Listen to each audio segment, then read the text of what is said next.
हाँ तो नमस्कार विद्यार्थियों, स्टडी विद शिव की ऑनलाइन क्लासेज में आपका स्वागत है। मैं सुभाष विश्नोई आपका हार्दिक स्वागत करता हूँ। अपन पढ़ रहे थे कक्षा 10 में विज्ञान विषय और उसमें अध्याय 6 पढ़ रहे थे रासायनिक अभिक्रिया और उत्प्रेरक। रासायनिक अभिक्रिया और उत्प्रेरकों के अंदर अपन रासायनिक अभिक्रिया और उत्प्रेरकों के प्रकार पढ़ रहे थे, जिसमें से 7 से 8 प्रकार अपन ने पढ़ लिए। 7 प्रकार पढ़ लिए थे, 8वां प्रकार आज पढ़ने जा रहे हैं अपन। और ये सबसे महत्वपूर्ण प्रकार है क्योंकि इसमें से एक सवाल पक्का आना ही है। आने में 2-3 सवाल आ जाए, छोटे एबेसिडे वाले प्रश्न इसमें से बहुत ज़्यादा बनते हैं और बड़ा प्रश्न इसका बनता ही है कि ऑक्सीकरण और अपचयन को समझाइए। तो आज शुरुआत करते अपन अगली रिएक्शन 8 नंबर की, और वो रिएक्शन है कौन सी? ऑक्सीकरण और अपचयन।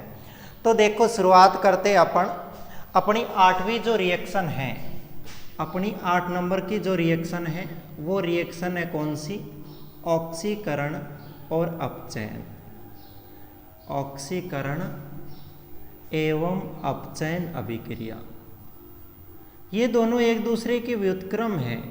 जैसे अपन ये सारी अभिक्रिया पढ़ रहे हैं ना, ऑक्सीकरण और अपचयन, मंद और तीव्र, उत्क्रमणीय और अनुत्क्रमणीय, संयोजन और वियोजन, ये सारी की सारी एक दूसरे की व्युत्क्रम होती है। ऑक्सीकरण एवं अपचयन अभिक्रिया, तो आज इसके बारे में देखते हैं। देखो क्या होती है ऑक्सीकरण और क्या होती है अपचयन, कैसे किसी रासायनिक अभिक्रिया को अपन ऑक्सीकरण कह देते हैं और किस हिसाब से किसी रासायनिक अभिक्रिया को अपन अपचयन कह देते हैं।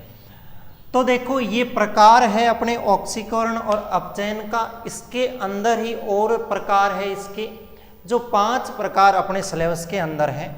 ऑक्सीकरण और अपचयन के 5 प्रकार है कौन कौन से?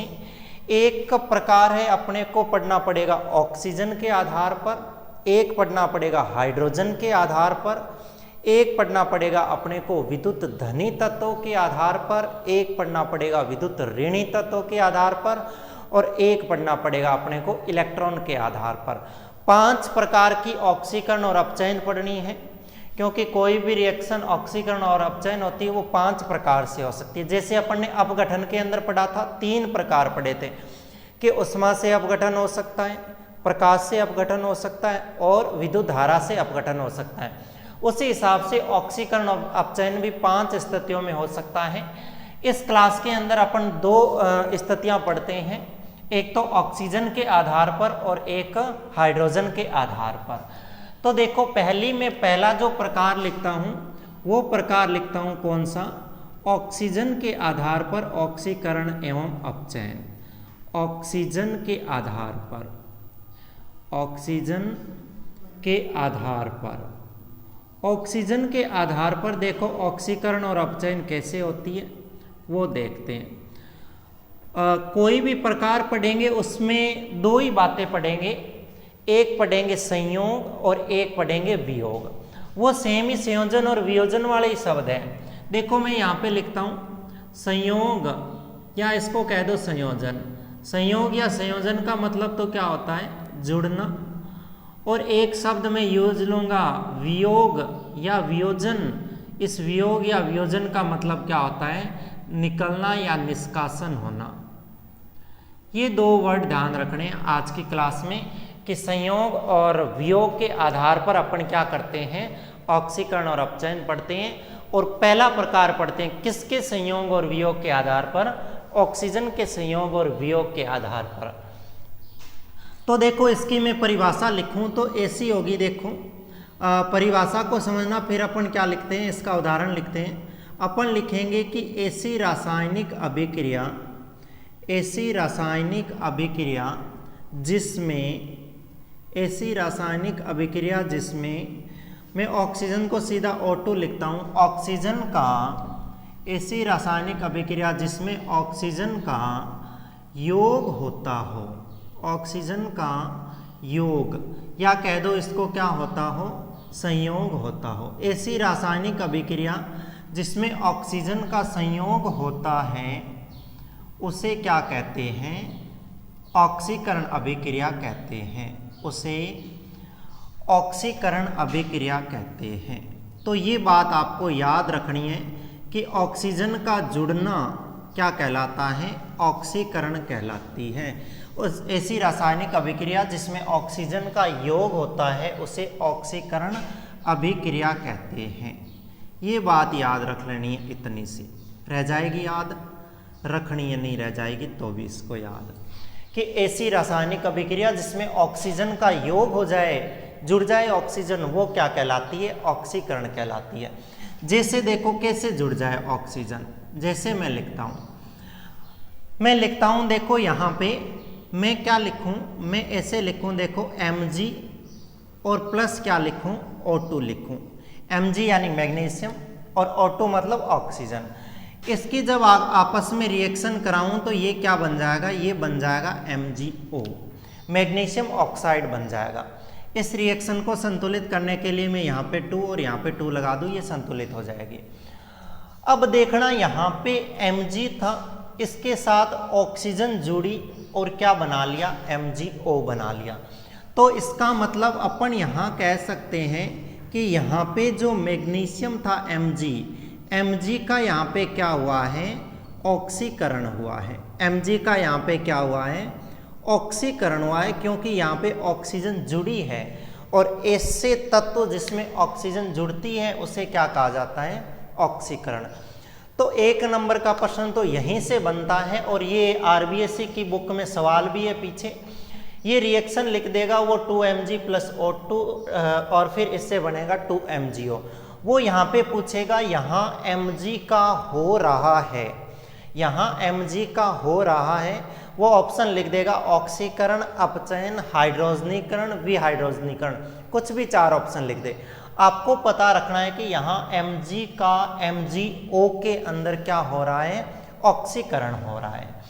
एक और लिखता हूँ देखो रिएक्शन, यहाँ पे मेरे पास में सल्फर है, ये क्या है? O2 है, ऑक्सीजन है, और मैं इसकी रिएक्शन करवा दूँ तो यहाँ से क्या बन जाएगा? SO2 बन जाएगा। SO2 का मतलब क्या हो जाएगा? सल्फर डाइऑक्साइड बन जाएगा। तो फिर आपको यहाँ ध्यान रखना है, यहाँ सल्फर था, इसके साथ में ऑक्सीजन जुड़ के क्या बन गई? SO2 बन गई। तो यहाँ आपको पूछ लेगा कि यहाँ किसका ऑक्सीकरण हो रहा है? तो यहाँ सल्फर का ऑक्सीकरण हो रहा है, क्योंकि सल्फर के अंदर ऑक्सीजन जुड़ रही है। यहाँ आपको पूछ लेगा सल्फर का किस में ऑक्सीकरण हो रहा है? सल्फर डाइऑक्साइड में ऑक्सीकरण हो रहा है। तो यहाँ से यहाँ लिख सकते हैं अपन कि यहाँ पे S जो सल्फर है, इस सल्फर का SO2 के अंदर, सल्फर डाइऑक्साइड के अंदर ऑक्सीकरण हो रहा है। बस इतनी सी बात ध्यान रखनी है कि ऑक्सीकरण, ऑक्सीजन के आधार पर ऑक्सीकरण ऐसी रासायनिक अभिक्रिया होती है जिसके अंदर ऑक्सीजन का क्या होता है? संयोग होता है, योग होता है या ऑक्सीजन जुड़ती है। ये उदाहरण याद रखना। ये उदाहरण तो भाई पीछे भी पढ़े थे, आपको याद हो तो। ये उदाहरण अपने संयोजन अभिक्रिया में पढ़े थे, संयोजन अभिक्रिया में भी ये उदाहरण याद हो जाएंगे आपको, यहाँ भी हो जाएंगे। तो आप अपने विवेक से लिख सकते हो कि ये उदाहरण है, संयोजन में भी लिख सकते हैं अपन और ऑक्सीकरण अभिक्रिया में भी लिख सकते हैं। देखो इसी की एक तो ये ऑक्सीजन के आधार पर एक ही अभिक्रिया हुई, ऑक्सीकरण। अभी इसी ऑक्सीजन के आधार पर दूसरी लिखता हूँ, देखना। ये तो एक हुई, कौन सी? ऑक्सीकरण अभिक्रिया हुई अभी तक तो।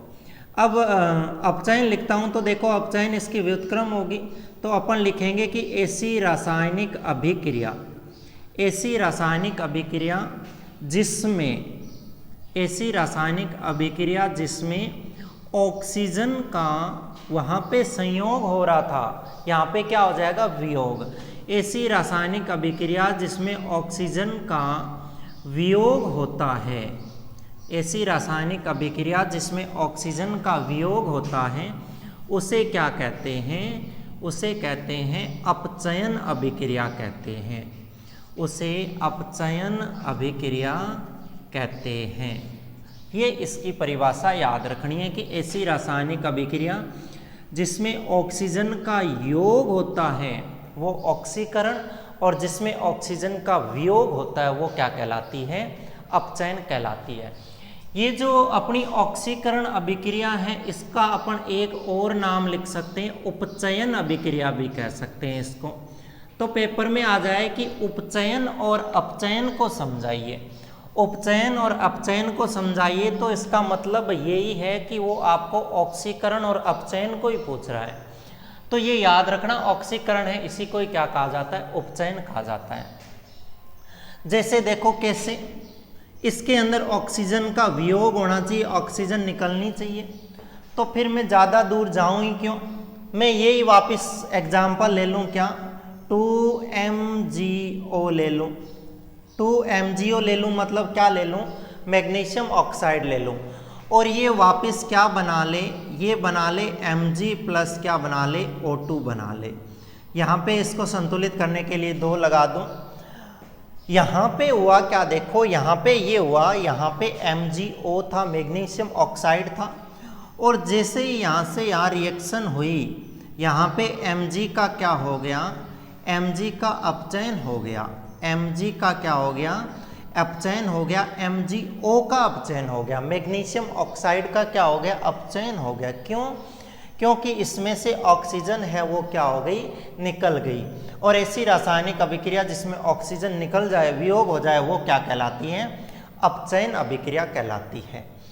तो ये इसका याद रखना उदाहरण। जैसे एक और उदाहरण लिखता हूँ, अपन ने पीछे पढ़ा था, आपको पता हो तो यहाँ से ये रिएक्शन बहुत सारी बनती है। देखो ये संयोजन, ये देखो ये वियोजन, इन दोनों को अगर एक साथ में लिख दूं, इन अभिकारकों से उत्पाद बन रहे हैं, वापस इन्हीं उत्पादों से अभिकारक बन रहे हैं, तो ये कौन सी हो जाएगी, ये हो जाएगी उत्क्रमणीय भी हो जाएगी। तो आपको इसको एक साथ में लिखो तो ये क्या बन जाएगी, उत्क्रमणीय बन जाएगी। इसको अलग लिखो तो ये संयोजन बन जाएगी, इसको अलग से लिखो तो ये क्या बन जाएगी, वियोजन बन जाएगी। अलग अलग देखो तो यहाँ ऑक्सीजन का योग हो रहा है, ये ऑक्सीकरण बन जाएगी। यहाँ पे ऑक्सीजन का क्या हो रहा है, वियोग हो रहा है, ये अपचयन बन जाएगी। तो ये सारी एक दूसरे से जुड़ी हुई अभिक्रियाएं। जैसे मैं एक लिखता हूँ, पीछे मैंने अपघटन अभिक्रिया के अंदर ही शायद लिखा था, KClO3 लिखता हूँ मैं, पोटेशियम क्लोरेट है ये, KClO3 क्या है, पोटेशियम क्लोरेट है। इस पोटेशियम क्लोरेट को मैं जब गर्म करता हूँ तो KCl अलग हो जाता है और O2 क्या हो जाती है, अलग हो जाती है। इसको संतुलित करने के लिए मैं यहाँ पे 2 लगा दूँ, यहाँ पे 2 लगा दूँ और यहाँ पे 3 लगा दूँ, मेरे हिसाब से ये संतुलित हो जाएगी रासायनिक समीकरण। अब देखना यहाँ पे हुआ क्या, यहाँ पे ये हुआ कि यहाँ KClO3 था, पोटेशियम क्लोरेट था, जब इसकी रिएक्शन हुई तो यहाँ पे देखो पोटेशियम क्लोरेट किस में चेंज हो गया, पोटेशियम क्लोराइड में चेंज हो गया, ऑक्सीजन निकल गई, यहाँ से ऑक्सीजन अलग निकल गई। इसका मतलब ये हुआ कि यहाँ KClO3 का पोटेशियम क्लोरेट का क्या हो गया, अपचयन। किस में अपचयन हो गया, KCl5 में। तो आपको यहाँ से 1 नंबर का प्रश्न तो ये पक्का करना है कि आपको ये देखना है जिसके अंदर ऑक्सीजन का योग होता है उसको कह देंगे कि उस तत्व का ऑक्सीकरण हुआ है। तो यहाँ इन दोनों का तो क्या हुआ है, ऑक्सीकरण। यहाँ पे इन दोनों के अंदर ऑक्सीजन का क्या हुआ है, वियोग हुआ है। इसका मतलब अपन कह देंगे कि MgO और KClO3 के अंदर क्या हुआ है, अपचयन हुआ है। तो ये अभिक्रिया थी किसके आधार पर, ये अभिक्रिया थी अपने ऑक्सीजन के संयोग और वियोग के आधार पर। जिसमें ऑक्सीजन का संयोग हो जाए वो ऑक्सीकरण, और जिसमें ऑक्सीजन का वियोग हो जाए वो क्या कहलाती है, अपचयन कहलाती है। अब दूसरा प्रकार इसके अंदर और पढ़ते हैं। दूसरा प्रकार कौन सा है, दूसरा प्रकार है इसके अंदर किसके आधार पर, हाइड्रोजन के संयोग और वियोग के आधार पर। किसके आधार पर, हाइड्रोजन के संयोग और वियोग के आधार पर। मैं सिर्फ यहाँ पे थोड़े से नाम चेंज कर रहा हूँ, आपको तो वापस पूरी परिभाषा लिखनी है। मैं थोड़े से नाम चेंज कर देता हूँ क्योंकि परिभाषा वो सेम की सेम ही बनेगी इसकी भी। तो देखना मैं इसकी परिभाषा कैसे लिखता हूँ। उसमें अपन ने कहा था, मैं लिखता हूँ यहाँ पे किसके आधार पर पढ़ रहे हैं अपन, अभी अपन पढ़ रहे हैं हाइड्रोजन के आधार पर। ये लिख दूँ किसके आधार पर, हाइड्रोजन के आधार पर। और हाइड्रोजन के किस आधार पर, हाइड्रोजन के संयोग और वियोग के आधार पर। तो हाइड्रोजन के संयोग और वियोग के आधार पर पढ़े तो देखो इस जो वो थी उसकी एकदम व्युत्क्रम, जिसमें ऑक्सीजन का योग होता है वो ऑक्सीकरण और जिसमें ऑक्सीजन का वियोग होता है वो क्या कहलाती है, अपचयन। पर इसमें उल्टा याद रखना, जिसमें हाइड्रोजन का वियोग होता है, जिसमें हाइड्रोजन का वियोग होता है वो ऑक्सीकरण, और जिसमें हाइड्रोजन का संयोग होता है वो क्या कहलाती है, अपचयन कहलाती है। तो ध्यान से सुनना देखना कि ऐसी रासायनिक अभिक्रिया जिसमें हाइड्रोजन का क्या होता हो, वियोग होता हो, वो क्या कहलाती है, ऑक्सीकरण अभिक्रिया कहलाती है। ऐसी रासायनिक अभिक्रिया जिसमें हाइड्रोजन का क्या हो, वियोग हो, वो क्या कहलाती है, ऑक्सीकरण अभिक्रिया कहलाती है। और ऐसी रासायनिक अभिक्रिया जिसमें हाइड्रोजन का क्या हो, संयोग हो या संयोग होता है, उसे क्या कहा जाता है, अपचयन अभिक्रिया कहा जाता है। तो ये याद रखना इसके उदाहरण कि जिसमें हाइड्रोजन का योग हो जाए वो किस में आ जाएगी, अपचयन में, और वियोग हो जाए वो किस में चली जाएगी, ऑक्सीकरण में। इसके उदाहरण लिखता हूं, देखो उदाहरण में ये लिखता हूं कि जैसे मेरे पास में H2S है, सल्फर हाइड्रोक्साइड है, इसकी रिएक्शन करवा दूं मैं किससे, O2 से। O2 से मतलब ऑक्सीजन से रिएक्शन करवा दूं तो देखना यहाँ से बनेगा क्या, यहाँ से एक तो सल्फर अलग हो जाएगा और एक H2O क्या हो जाएगा, बन जाएगा, जल बन जाएगा। तो ध्यान से देखो तो यहाँ पे हाइड्रोजन सल्फाइड था, इसके सल्फर के अंदर H मिला हुआ था, H2, और जैसे ही इसके अंदर रिएक्शन हुई देखना यहाँ पे क्या हुआ, इस सल्फर के पास में अपने को हाइड्रोजन नहीं दिख रहा। इसका मतलब ये हुआ कि यहाँ से H2 का क्या हो गया, वियोग हो गया। तो अपन यहाँ कह सकते हैं, यहाँ ये कह सकते हैं कि इस रासायनिक अभिक्रिया में H2S का S में क्या हो गया, ऑक्सीकरण हो गया। बस ये इतनी सी बात याद रखनी है। क्यों हो गया, क्योंकि यहाँ से हाइड्रोजन का क्या हो गया, निष्कासन हो गया। इतनी सी बात आपको याद रखनी है। रह जाएगी इतनी सी बात कि H2S में H मिला हुआ है, रिएक्शन करवाई तो यहाँ से H हट गया, H हट गया तो यहाँ से कह देंगे इसका क्या हो गया, ऑक्सीकरण हो गया, क्योंकि H यहाँ से निकल गया। मैं एक और रिएक्शन लिखता हूँ, मैं रिएक्शन लिखता हूँ जैसे देखो CH3CH2OH, ये अपना है क्या, एथेनॉल है। एथेनॉल कह दो, चाहे इसको एथिल एल्कोहल कह दो, ये एथेनॉल है। इस एथेनॉल की मैं रिएक्शन करवाता हूँ नवजात परमाणविक ऑक्सीजन के साथ। ये नवजात परमाणविक ऑक्सीजन अपन 5वें पार्ट में पढ़ेंगे, अम्ल और क्षार वाला पार्ट पढ़ेंगे दैनिक जीवन में रसायन, उसके अंदर इसकी रिएक्शन अगर इस नवजात परमाणविक ऑक्सीजन के साथ करवाता हूँ तो यहाँ से देखना क्या बनता है, यहाँ से बनता है CH3CHO और साथ में क्या बच जाता है, H2 अलग हो जाता है। और ये जो तत्व है CH3CHO, ये क्या है, ये है एथेनॉल, वो एथेनेल है, ये वो एथेनॉल है, और ये क्या बन जाता है, एथेनेल बन जाता है। तो देखना हुआ क्या इसके अंदर, ये एथेनॉल था, इसके अंदर हाइड्रोजन 3, 2, 5 और 1, 6 थे। यहाँ पे रिएक्शन हुई तो क्या हुआ, 3 और 1, 4 ही हाइड्रोजन बच गए, 2 हाइड्रोजनों का क्या हो गया, निष्कासन हो गया। तो फिर यही परिभाषा में लिखा हुआ है कि ऐसी रासायनिक अभिक्रिया जिसमें हाइड्रोजन का क्या हो जाए, वियोग हो जाए, हाइड्रोजन का वियोग हो जाए, उसे क्या कहा जाता है, उसको कहा जाता है ऑक्सीकरण अभिक्रिया। ये हाइड्रोजन के आधार पर कौन सी हुई, ऑक्सीकरण अभिक्रिया। आपको पूछ लेगा यहाँ पे, ये समीकरण दे देगा और पूछ लेगा कि इनमें से किसका ऑक्सीकरण हो रहा है, तो आप कहोगे कि यहाँ पे CH3CH2OH यानी एथेनॉल का क्या हो रहा है, ऑक्सीकरण हो रहा है।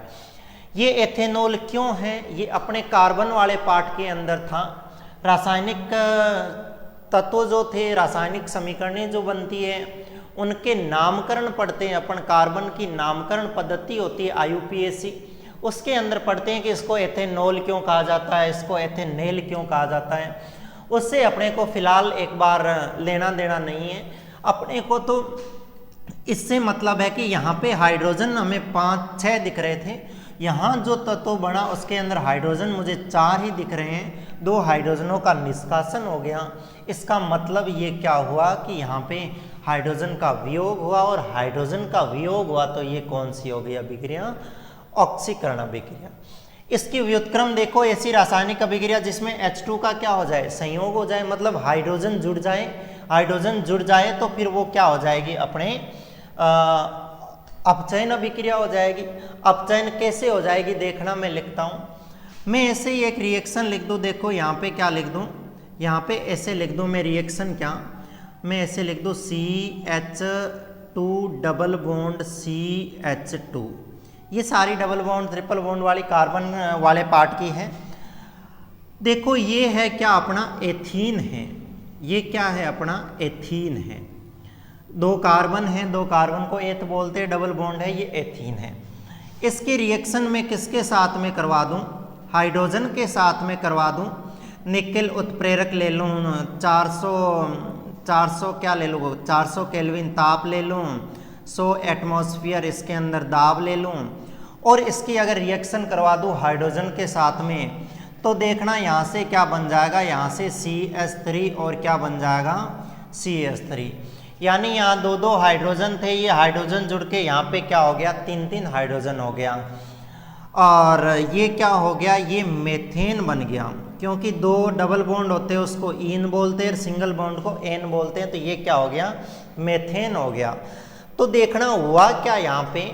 हुआ ये कि यहाँ पे एथीन था, एथीन ने हाइड्रोजन के साथ में क्रिया की और क्या बन गया? मेथेन बन गया। मतलब यहाँ पे ये हुआ कि यहाँ से हाइड्रोजन का क्या हुआ है? योग हुआ है। और ऐसी रासायनिक अभिक्रिया जिसमें हाइड्रोजन का योग होता है वो क्या कहलाती है? वो कहलाती है अपचयन अभिक्रिया। तो यहाँ पे आपको पूछ लेगा कि यहाँ पे किसका अपचयन हो रहा है? यहाँ पे एथीन का अपचयन हो रहा है। किसके अंदर? मेथेन के अंदर अपचयन हो रहा है। मेथ एथ एथीन है, और मेथ एथ ये एथेन है, मेथेन नहीं है। ये क्या है? ये एथेन ही है, क्योंकि 2 कार्बन को क्या बोला जाता है? एथेन। एक को मेथ और 2 को एथ, तो ये एथेन है और ये क्या है? एथीन है। तो देखो ये इसके अंदर हुआ क्या? इसके अंदर ये हुआ कि इसमें हाइड्रोजन का योग हुआ, और हाइड्रोजन का योग हुआ इसकी वजह से ये क्या बन गई? अपनी अपचयन अभिक्रिया बन गई। मैं एक और अगर उदाहरण लिख दूं इसका, एक उदाहरण ऐसे लिख दूं, देखो एक लिख दूं मैं H2 और इसकी रिएक्शन करवा दूं किससे? Cl2 से। यानी हाइड्रोजन की रिएक्शन करवा दूं मैं किससे? क्लोरीन से करवा दूं रिएक्शन। तो क्या होगा? देखो हाइड्रोजन और क्लोरीन आपस में रिएक्शन करके क्या बना लेंगे? हाइड्रोजन और क्लोरीन रिएक्शन करके हाइड्रोक्लोरिक अम्ल बना लेंगे HCl, जिससे अपन परिचित है, बहुत बार पढ़ रखा है अपन ने। और संतुलित करने के लिए यहाँ पे 2 लगा दूं। अब हुआ क्या यहाँ पे? हुआ देखो यहाँ पे क्लोरीन के साथ में हाइड्रोजन जुड़ गया और HCl बना लिया। इसका मतलब ये हुआ कि यहाँ पे जो क्लोरीन था उसका क्या हो गया? यहाँ पे अपचयन हो गया। क्यों? क्योंकि यहाँ पे इसके साथ में हाइड्रोजन जुड़ गया। तो इस क्लास में अपन ने 2 प्रकार से पढ़ी ऑक्सीकरण और अपचयन को, एक ऑक्सीजन के आधार पर और एक इसके आधार पर हाइड्रोजन के आधार पर। तो अगर इन दोनों को मैं संयुक्त रूप से लिख दूं, इन दोनों को अगर संयुक्त रूप से लिख दूं और आपको पूछ ले अंतर किसमें? ऑक्सीकरण और अपचयन में।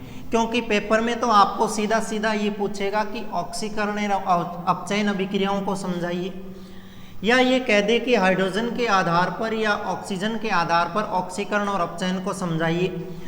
तो समझाना आसान है कि जिसके अंदर ऑक्सीजन का योग होगा वो ऑक्सीकरण, और जिसके अंदर ऑक्सीजन का वियोग होगा वो अपचयन। जिसके अंदर हाइड्रोजन का वियोग होगा वो क्या हो जाएगी? ऑक्सीकरण, और जिसमें हाइड्रोजन का योग हो जाएगा वो क्या हो जाएगी? अपनी अपचयन। मैं एक बार इन दोनों को फटाफट साथ में लिखता हूँ, आप भी इनको साथ में लिखने की कोशिश करें, और अगर प्रकार पढ़ेंगे अपन तो उसके साथ में पढ़ेंगे।